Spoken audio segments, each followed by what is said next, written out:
Hi, this is Pat Moorhead, and we are here for another 6-5 Insider, where we talk with the most influential executives from the most impactful companies.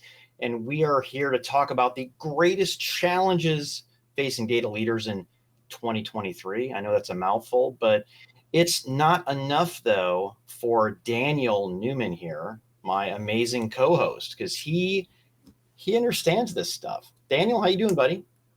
Hey, I think a big part of making this show a success is having people that know the material and have some insights about it. That's why we are all about no news and lots of analysis, Pat, here on the 6-5. But, buddy, I am excited to be back, excited to talk a little bit about data challenges. Anybody that's not paying attention to how companies, large and small, are addressing the most complicated data challenges right now probably aren't very interested in growing their businesses or being successful. So, a little cliche to start the show, Pat, but hey, it wouldn't be the 6-5 if we weren't spinning tall tales, would it?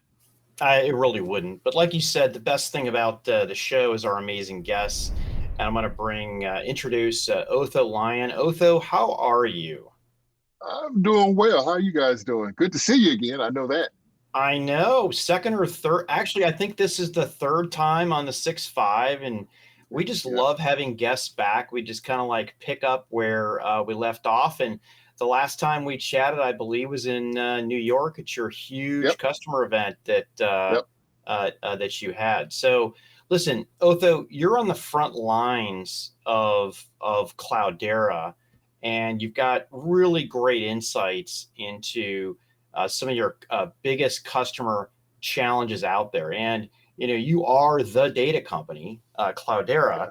It seems like you have a lot of opinions out there, but for the sake of the audience who may not know you, can you talk a little bit about what you do for Cloudera? Sure. My name is Otho Lyon. I'm located in the great state of North Carolina, Raleigh, North Carolina, and I run global support for Cloudera. Excellent. Thanks for coming on the show. Yeah. Yeah, it's always good to have people back multiple times. We've got a great community here on the 6-5. Yeah. Of course, we got to do that whole thing, though, because there are new people that have not watched all the shows. I sometimes am Right. like stunned when I find that I out. know. Yeah. Some of the recent onslaught, Pat, where we've been at, reInvent or we've been at CES, people just come up to us like, "We love your show." We're starting to get a little bit of a complex that we're Yeah. famous, though, but in reality, lots of tech talk, lots of videos. You're a really smart guy on this topic, and I'm going to hold you to that now. So just giving you a heads up. Now you've been pre-claimed by Patrick, one of the most influential analysts on the planet, and myself as being a really smart guy. We're going to hold you to that in this show. But are you ready to rock Come and on, roll? Dan, let's get to the meat. Let's I'm jump in, ready. baby. Let's jump in. I'm ready. All right. So let's actually start there. Adaptability. Everybody's moving to the cloud under the onus that it gives you more flexibility, agility, and adaptability.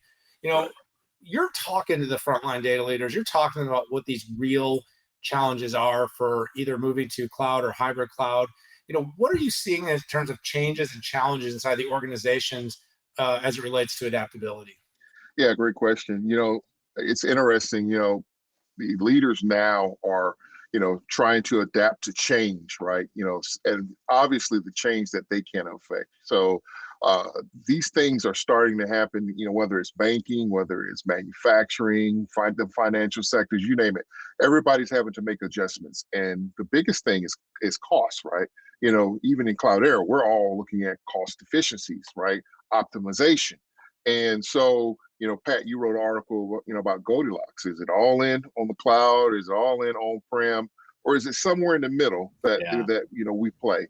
And so that's one of the things I like about Cloudera is, this hybrid cloud. But the challenges is, customers are trying to adopt, and these changes are unpredictable. So unpredictability is one of those things where you need to be able, and some of these CIOs need to have control to the greatest degree on a lot of this. So, for us, we're trying to provide that hybrid, kind of model for them where it's burst to cloud, come back. It's all about, having that flexibility and the distributed computing, in their environments, where they run, whether it's traditional or cloud native, we want them to be able to have a flexible computing model. Yeah, that's exactly right, Otho. So first of all, thank you for reading my articles. I appreciate it. Sometimes I wonder I'm who a big actually fan. reads them. I'm a big But fan of you thank you. guys. Yeah, the Goldilocks thing, you even picked up on that. So thank you very much. But, you said it right, that, and Daniel, in your intro, talking about the cloud was never invented to reduce costs. In fact, I haven't talked to a single enterprise that said, cloud is reducing my costs. But part and parcel to the cloud is that it's everywhere, right? Hmm. By definition, it's got to be adaptable. I mean, it's on the edge, it's in your own data center, it's in a colo, it's in the public cloud, it's in a sovereign cloud, it's in Right. the new cloud that the company you just bought had. So almost by definition, has to be adaptable. And then, which I think we all believe here, that your data strategy has to follow Right. that infrastructure strategy or be part and parcel to it. And then the value of the data, adaptability, is key. I Hmm. want to bring in something that some people have gotten tired of, but I haven't, and that's the value of data. And I still like data is the new oil, right? And we keep saying it, we keep saying it. But I think that about 90 to 95% of that data, last time I checked, is not actually being used for Right. something meaningful, as, let's say, decision support. So how does the lack of using this data, or the trend that you can monetize or improve customer service and stickiness, how does this impact a company's growth, and what needs to change to move this number up to a more reasonable level? So, you said it, data is the new oil. And, the thing about it is companies now have to make data-driven decisions. And the challenge is it's so much data out there. I think the estimates I saw recently, there's going to be in 2025, 175 zettabytes of unstructured data out there, right? Yeah. And so making decisions and being able to process that amount of data in a timely manner is on everybody's mind because right now, if you look at it, if you look at our shareholders are all about growth. you know at the end of the day, how can we grow our company faster and Yeah. bigger? And so being able to take this data and crunch it and make decisions will be one thing that we'll have to make sure that we solve. And that's why I think Cloudera really does a good job. Like I say, I'm going to go back to the hybrid model.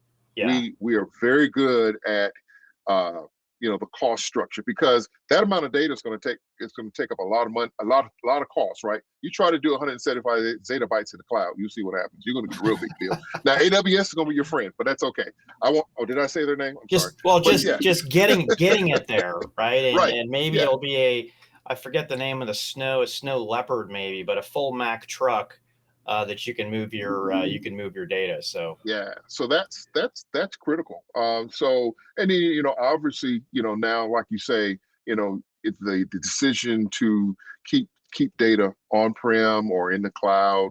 That right there, moving it back and forth, is becoming something that's becoming very costly. So right huge. now, your data is very precious, and so it's the company that figures out, hey, we can solve your problem with, cost efficiency, but also with speed or velocity, that will be the company that wins. So let me gently push back, Otho. Um, Sure. I agree with everything you're saying in principle. My fear as an analyst is when I listen to companies talk about the data challenge and the amount of data, I feel like this has been the same bullet point for like 10 years. And I'm not disagreeing that the challenge is getting bigger, but you're a company that's supposed to be solving that challenge. And I think you do solve that challenge. Can you articulate that a little bit? Like, as companies are dealing with these bigger sets of data and moving from PETA to Zeta, right? The truck, Hmm. the snow leopard, like, how are you actually enabling that to get done? Because I think that's what a lot of them are asking. They're hearing this story like, yes, data is exponential. Trust me, I've written that Otho in my Forbes column like a billion times. It lands Right. every time. But the problem is, in the end, the customer's like, all right, I get it, a lot of data. What do I do? Right. So to your point, I think that's where we become the consultant to our customers. I run the support organization, which includes quite a support and customer success. We have to start showing customers, getting in there, showing them, and helping them with their use cases, right? And helping them utilize and show them the value of our software. And so by being in there and being in the trenches with customers instead of talking to them from an abstract point of view is where I think we're going to be able to capture a lot of customers. My whole mantra and premise is I'm going to help you. I'm going to leave you better than I found you. And so, any person that works for me, I'm asking them to get in there, roll your sleeves up, and ensure that customers understand how to use their software, what type of data, first of all, what kind of data do they have? Understand that. And then how are we going to help them make informed decisions with their data by the software that we provide for them? So it's the old, and here's the thing, it's not a new thing. This is an old adage. Customer service is key. It is key to making people feel like they can succeed for the future. Dan, I really appreciate you adding that. And the way that I get comfortable with this is to really understand some history, right? The first AWS service came out in 2004. And then if you remember, the industry was crashing on the rocks with OpenStack, I think, 11 or 12 years ago. That only stuck with, one vertical in a big way, which was Carrier, okay? Carrier and Walmart, right? But then it took years for new hybrid solutions like CDP Cloud to come out. And by the way, I'm not saying, that's bad. I think that's really good, right? Right. So we're hybrid cloud software compared to how old, I guess 19 years old, the public cloud is. I think it's just a matter of time when you put the maturation of the hybrid cloud tools like CDP attached to the conservatism of these large enterprises to do anything different. And also they're waking up to the cost of egress. With big data organizations, a third of their IT budget could be just getting data from where the data is generated to where it needs to be processed in the public cloud. And none of us are saying the public cloud's bad. It's just, hey, it probably needs a balance with a hybrid cloud. And that is the biggest thing that I see Cloudera bring to the table. You talked about labor and the fact that, it appears like we're going into a recession. I guess technically we are in a recession or have been in a recession.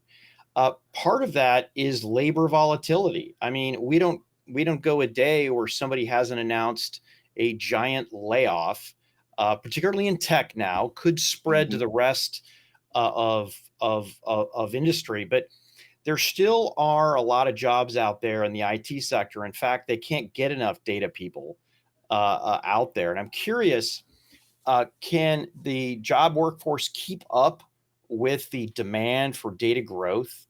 Particularly, again, these cuts to me are a momentary thing, or will innovation somehow bridge the gap between that to either operate and do what you're doing today with fewer people, or do more with the same? Yeah. So it's interesting because that's kind of some of the things that we face, right? We're looking at the volatility and the growth in the job market, and one of the things that we're having to make big adjustments on is not only just volatility but the remote worker, right? And I think that's kind of where a lot of companies are really kind of honing in on and selling on. Hey, we know we're going to have remote workers, so we've got to make sure that our processes, our workflows, all these types of things can adjust to having workers that are remote.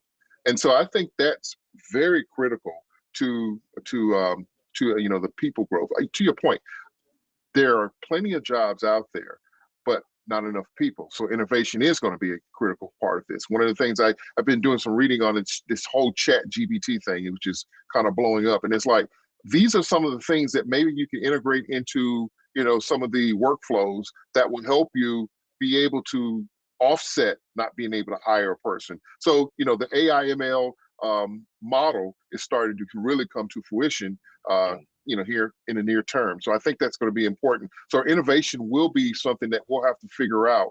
And then, obviously, I'm a big advocate of pushing folks in STEM, whether it's, science, math, technology. And I'm hugely trying my best to ensure that more students are going to school majoring in computer science, computer tech, things of that nature, so that we do have a workforce that we can see in the next 10 years that can take over for us. Yeah, I think you're sort of referring to the human machine. In the future, there will be more integration. I want to plug my book. Hey, yeah, I was going to say, didn't you write a book on that, I Dan? did write a Yes, book he called did. Human Machine, but I think I want to just kind of talk about the two sides of that, Otho, because obviously we are seeing this kind of global reduction in force. We are seeing a lot of conversations in this macro about less talent, but at the same time, you said something really interesting. There may be cutbacks, but the actual needed talent, the people that can handle these data pipelines, the people that understand analytics, the data scientists, data leaders that we're speaking to are actually in super high demand.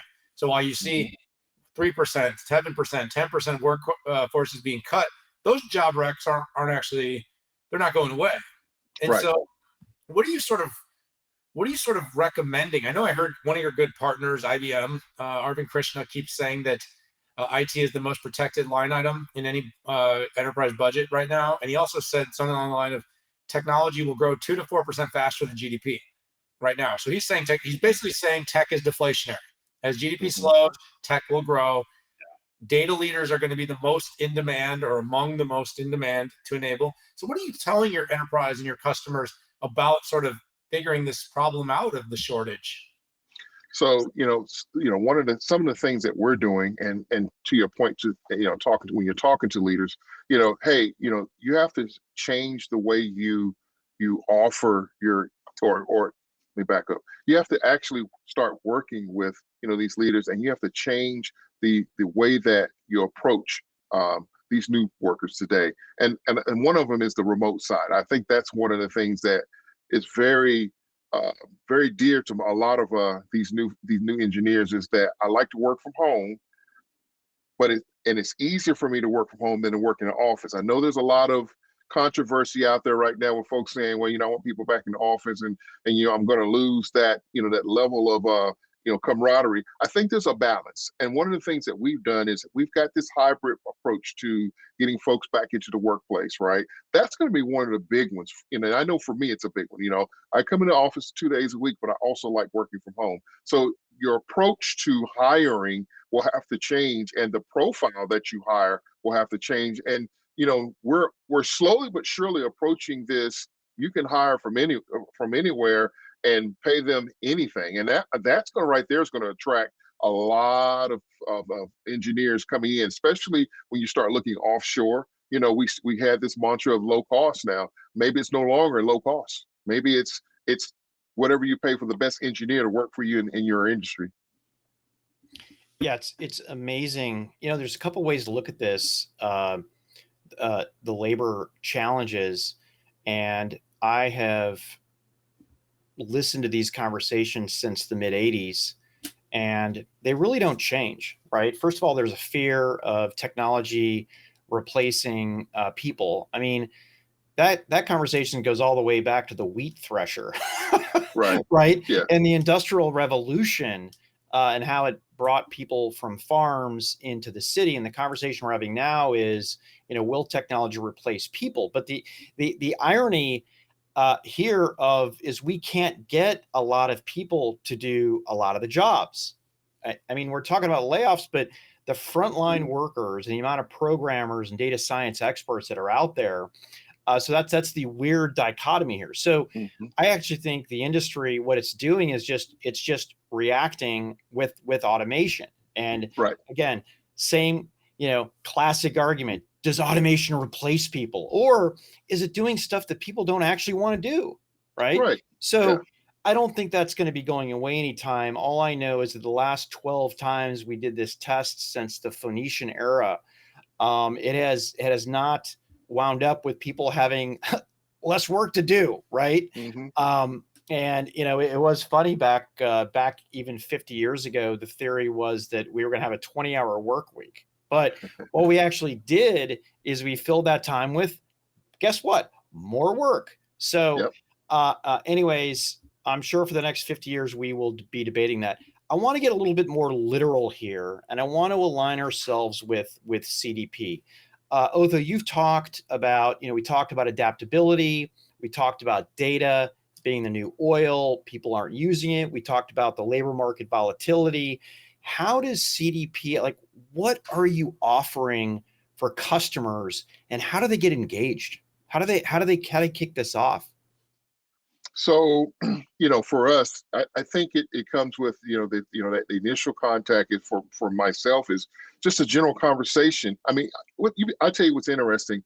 I was in the airport and I was getting ready to fly out, and I was sitting next to a gentleman, and we just struck up a conversation, and I had no clue who he was, and come to find out, he works for a large bank, and he's in charge of their data department, and so we were talking about, and I said, "Had you ever heard Cloudera?" And he says, faintly, right? And so I started to give him, of course, I was talking to him about, CDP and some of the things we're doing, streaming and all that, these types of things. And he was like, I'm very interested in that, give me your business card, and let's have a follow-up conversation. I said, okay, well, let me give you a business card, and then I'll have someone, we'll all join together. And I say all that's because sometimes it's just a general conversation. That's how we're starting these conversations with new customers. Existing customers, obviously those touch points, that's why I think it's so critical to have customer success, to have someone talking to those customers, understanding their use cases, and being able to touch them frequently. Because if you don't do that, customer will churn on you very fast. And so I think it's the other side of this is making sure that everyone in the company understands, what it is that you do and how you do it, right? And that's from the COE that takes the case to, the CEO who, runs the company. Everyone has to understand. And so for us, we have this class called the Modern Data Architect. Everybody has to be able to speak the speak. And I think that's critical to starting those conversations, because we all know people. We have a big network. That's really cool. I expected you to give this big CDP pitch, which I hope you will. But what you're talking about is almost advocacy selling, right? Of everybody in the company getting around it. Absolutely. So, you don't have a sales force of 200, you have a sales force of thousands, right? Just kind of talking about what you do. That's really fascinating. Yeah. And, obviously CDP, that's near and dear, we're, data services, I will pitch that. One of the big things I think that's going to be emerging on the forefront is our streaming, CDF, the UDD, because that's going to help customers get data out of the silos, right, and get it to the where it needs to be. Because right now, a lot of data is stuck. So how do we get all that unstuck data out? So I think that's going to be one of the big things. The other thing is, like you say, the data services, those microservices, that's going to be the next big thing for Cloudera. And I'm excited because I think Cloudera is on the precipice of just, taking it to the next level when it comes to helping customers make those informed decisions with their data. Well, we know that hybrid architectures won out, and Cloudera has gone all in on hybrid. I like your story a lot about the airport. You're sort of understanding that pretty much anywhere you sit, anyone you chat to, they now have the capacity to understand the critical importance of data in their organization's long-term journey. So you really have seen symbiotically data's moved from the D suite to the C suite. It really was a data thing, and now it's a C-level thing that they're thinking about. And going forward, though, I think more of those kinds of conversations really use the customer success example. It really is consultative. Like, what are you trying to solve? What are you trying to use data to solve? And I think a lot of times we've gotten into the technology. Is it in the cloud? Is it hybrid? Is it on-prem? What's the app look like? What's the UX? What's the building? What's the development? I mean, those are all things. And in the end, you've got to worry about that stuff. But that question of what you're trying to solve, and then it's how do we get there, doing it together, who's the best company to work with? And I think you guys are really starting to find that story. By the way, narrowing your focus, I used the IBM analogy earlier. Cloudera can benefit from a similar run to what IBM's done. You've gotten narrower, you're getting more focused, your story's getting more in line with the architectures that enterprises are using. And now Mhm. you just need to stand at the bar longer, Otho, and get That's more it. data leaders to give you your business card to. You know what? I don't mind standing at the bar and having that conversation because the thing about it is, and this is another thing that I tell all my folks, you have to care about, the customer. And that's not a cliche for me. You have to care about what the customer's trying to achieve because a lot of times, a lot of pressure on a lot of these leaders here to make the right decision. And I want to be there to help them to make the right decision. So call me if you need me to just have a conversation at the bar. I'll be there. Drinks on me. All right, you heard it here, Otho at the bar. Whatever airport you're at, Otho's there. And if you're not there, he'll give you his credit card or he'll Venmo you or something. But in all fairness, Otho, we got to run. But thank Yeah. you so much. Really enjoyed the conversation. Always great to have you on the 6-5. I expect this won't be the last time. Thank you, gentlemen. Thank you so much. All right, for everybody out there, go ahead and hit that subscribe button. Be part of our community of 6-5, 6-5's weekly show, 6-5's insider editions like this one, on the road at events around the world and in the booth of some of the most important tech companies in the world. And finally, 6-5 Summits back in June. We appreciate y'all. Got to go. Bye-bye.